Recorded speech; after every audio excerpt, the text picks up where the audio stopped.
Toni i thot Albes me një frym, pa u ndal fare, o Alb, more njeri, a e din që uji ekziston edhe për diçka tjetër përveç se me e pi? Larja nuk është luks, as ndonjë zakon i rrallë që bëhet vetëm kur të zë halli. Ti nuk lahesh një herë në javë, por edhe ajo një herë në javë ndodh vetëm kur planetet rreshtohen bashkë. Ndërkohë, neverit i hedh nëpër shtëpi sikur me qenë pjesë e mobilimin.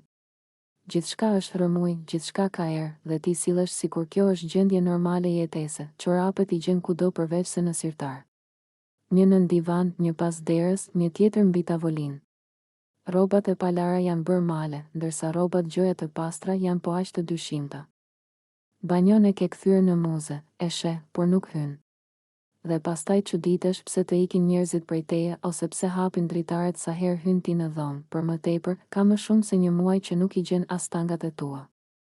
Një muaj, Alb. Janë shpërnda nëpër shtëpi sikur me qenë në ndonjë reality show. Kush i gjen sot? Një ditë dalin në kuzhinë, ditën tjetër në dhomën e gjumit, e ndonjëherë shfaqen papritur në ndonjë qoshe ku as vetë nuk e mban mend që ke kaluar. Kjo nuk është as normale, as për të qeshur, kjo është turp, që humore, mos u sill sikur krejt bota është kundër teje. Nuk po të kërkon kush gjëra të pamundura. Shko bëj një dush si njeri. Hap robinetin, përdor sapun, shampo, ujë, ato gjëra bazike që i përdor çdo qenie normale. Fërkoje veten, pastroje trupin, ndërro rrobat dhe lëre atë erën që ke marrë me vete prej ditësh, pastaj mblidhi sendet e tua. Shtëpia nuk është kosh plehrash, as depo rrobash të pista. Vendosi gjërat në vendin e vet, se edhe muret kanë filluar me u lodh prej kësaj rrëmuje. Respekto veten së pari, e pastaj të tjerët.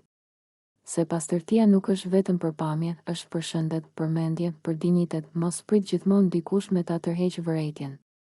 Nuk je fëmijë, je njeri i rritur. Merr përgjegjësi për veten tënde, Alb. Qohu, shko bëj dush. Rregullohu dhe fillo me jetu.